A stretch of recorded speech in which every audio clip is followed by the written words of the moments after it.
What's that? You think you've seen me do this list before? That only tells me you don't know the difference between a prediction list and a wanted list. The list I made last year was based on how well the character could get in.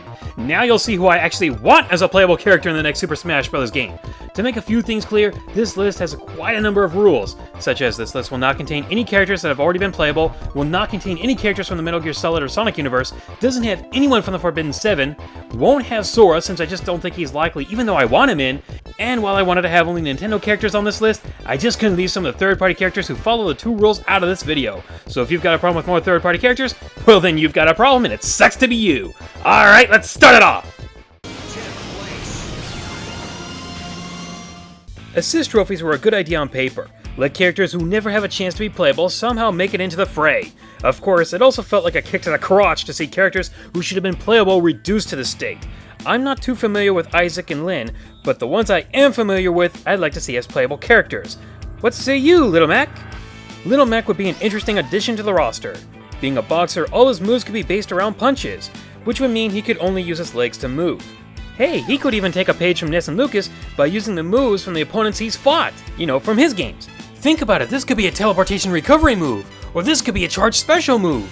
That would be crazy and perfect for Smash! Let's see you come up with something more original.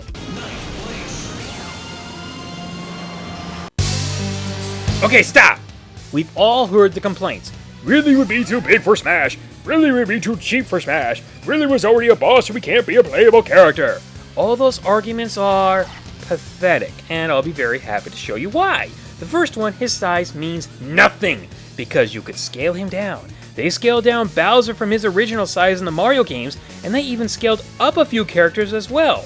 Olimar is no bigger than a GameCube controller, and yet he's only a little shorter than Sonic, whose real size is 3 foot 3 inches, and they even scaled Sonic up to be on par with Mario, whose real size is 5 foot 1 inch.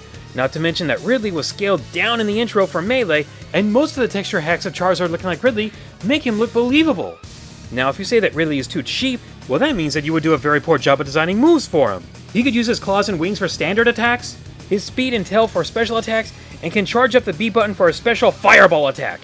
As for the boss fight, well then I guess Bowser and some of the other characters can't be playable characters then, huh? I'm not exactly a fan of the Metroid series, but for what's supposed to be one of Nintendo's most important franchises, having only a shared slot to represent it doesn't seem to be that important to Nintendo. Insulting, isn't it? Besides, Ridley is a recurring villain with lots of potential for movesets, and would just look cool in the matches. Rebuttal, anyone? That's right, keep using a dead argument. Let's face it, Ganondorf, you're old news, and if you're not going to come up with an original moveset, then it's time to put in a Zelda villain who will. Girahim seems to have gotten a lot of attention from Link's recent adventure, wouldn't you say? Having to encounter him multiple times throughout the game, and fighting him 3 times, he definitely left an impression on players. And that impression says, I put up a better fight than the final boss did! What could Mr. G possibly have for a moveset? Well, what if he did something like Zelda and Sheik did? He could use standard melee moves, teleportation, and these dagger things, but if you push down on B, he summons swords that then become his new moveset. I know that sounds a little much, but if they can make 3 characters switchable with different movesets, then this doesn't seem unlikely at all, does it?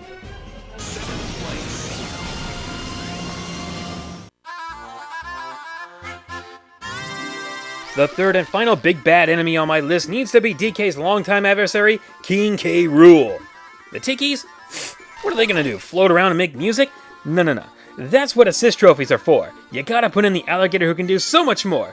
Now, I know what some of you are thinking, but isn't King K. Rool owned by Rare? Well, wouldn't that mean that Diddy is also owned by Rare?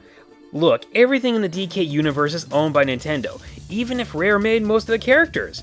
Even after Rare left Nintendo, King K. Rool and the Kremlin still appeared in other games like Mario Strikers and even Mario Sluggers. So please, no more of this Rare owns the Kremlin's crap. Imagine this, a Super Smash Bros. Heavyweight character who can actually run fast and jump high. Now think about this, he could throw his crown, pull out a blunderbuss, or bust out some boxing gloves. How funny would it be if Little Mac fought King K. Rool and the winner got to fight DK? Yeah, suddenly you want King K. Rool and Little Mac in, don't ya?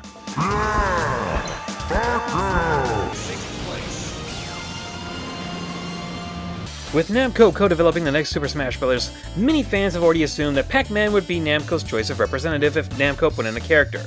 After all, he is one of the most recognizable video game characters on Earth. But let's just say that hypothetically that because they are co-developing it, that they were allowed to put in 2 characters. Well, I would absolutely love it if Lloyd Irving from Tales of Symphonia made it in. Lloyd would be a perfect character to add to the mix, and if you don't believe me, let's just take a look at what his potential moveset could be. Many people who have played Tales of Symphonia agree that Lloyd would fit in perfectly with Smash Bros., especially since it's the same button combo to pull off those moves. I know it's on the list and likely side, but Lloyd is one of the most popular Tales of characters, and yes, I am aware he's in the fan game Super Smash Bros. Flash, but even I know that means nothing about his chances to get in. Just that the fans want to see him in. So let's make some fans happy, Sakurai! You know what Smash needs? Well, besides more female and enemy characters? More robot characters that weren't based on toys. So how about taking that assist trophy of Ray01 from the custom Robo series, scale him up, and make him a full-fledged fighter? As the main Robo from those games, you get decked out with 3 different weapons at once. The guns, the bombs, and the pods. This thing could be a deadly force. But we'd have to cut back just how many times they could use a different weapon at the same time to keep him balanced. Hey, it's thanks to Smash that many people outside of Japan were introduced to the custom Robo series, so let's honor that by making him a weapon-crazy playable character. And robots are awesome, so it's a winning combination. Saki or his son Issa. And yes, Saki's a dude. I personally don't care who they use, but I want to see one of them in, using a laser gun that also turns into a beam sword that says, "I'm gonna kick your butt!"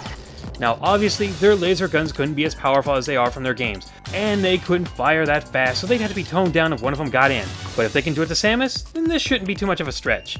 Sadly, every time I try to come up with a moveset for them, it turns into a combination of Zero Suit Samus and Pit's moveset. Still, not a bad idea, but I bet they could come up with something better. As long as their beam sword could be used for both quick attacks and a deflector, I'm good. Obvious choice is obvious, but who really cares? It's Mega Man! Capcom hasn't exactly been on a winning streak with their fans for some time now, but putting in everyone's favorite Blue Bomber in one of the biggest crossover games of all time would be a great first start with patching things up with the Mega Man fans. And this would be the next step. Mega Man has been with Nintendo for so long, it's almost like he's part of the Nintendo universe already. With all the different power-ups in Mega Man's history, developing a moveset for him shouldn't even be a problem. The only problem is getting him in the game. I'm sure Sakurai is aware of just how requested he is, as so many fan wish lists contain him, but will Capcom let him in? Or even try, unlike last time? I sure hope so. Obviously.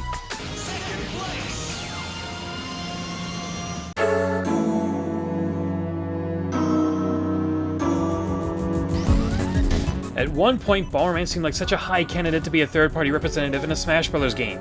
And truth be told, he was actually the first third-party character I wanted to see in Smash. You see, I really enjoyed playing Bomberman 64 when it first came out. It was also the first Bomberman game I ever played, and when I heard about Smash Bros., I really wanted to see Bomberman in there. And then I found out he wasn't from a Nintendo franchise and felt sad. I mean, I really wanted Bomberman in Brawl, and believe it or not, it looked like he could have been in the game. Think about this. Who were the first 2 third-party companies to support the Virtual Console? Yeah, Sega and Hudson. Bomberman's crossover with Wario was brought up in Brawl, making at least a mention of him in the game. And while they don't mean anything, the fan-made pictures of him in Brawl definitely show just how well he could have fit in. Unfortunately, with Konami absorbing Hudson and canceling his 3DS adventure game, Bomberman's fate is unknown. His chances have decreased dramatically, which only makes me want to see him in even more. Oh, his moveset. Well, it'd just be based on bombs, you know. I guess that's kind of another reason I want to see him in. I want to see what they would do for his moveset. There's no joke here, people. I just really want to see Bomberman in Smash. Talk all you want, because those words will be your last! With Nintendo now the owner of Monolith Studios, Shulk is officially owned by Nintendo. And with Project Rainfall a success and getting 2 of the 3 games released in North America, that must have sent the message that we wanted those games. Now it's time to send another message. I, and mostly everyone who's played Xenoblade Chronicles, want Shulk in Super Smash Bros. 4. Admittedly, it's somewhat hard to imagine a moveset based on the game itself for its attacks, unless you want to try 2 different approaches. Number 1. Have him do combo moves to inflict some kind of stat damage on your opponents. Remember using Break and then Topple to knock an enemy down? Or number 2, use the Monato's abilities to increase your own, such as defense and speed. Hey, I'm just throwing some ideas out there, and if properly played around with, could make him his own unique character, which should be one of the basic ideas when choosing a character for Smash. Oh, and how about this? Every time he dodges an attack, his eyes glow blue. That would be a nice touch. But if there's one reason that Xenoblade fans want Shulk in, it's that if he gets in, they will probably give him his own stage. And if he gets his own stage, then we get the soundtrack! And I'm sure that the fan favorite You Will Know Our Names will be included.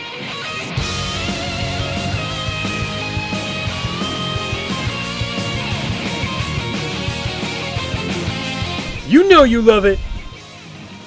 And that concludes this list, and if you didn't see some characters you wanted to see, then go ahead and leave a comment of the characters you want to see in the next Smash Bros. Game. Change. The future. Yes. That's it.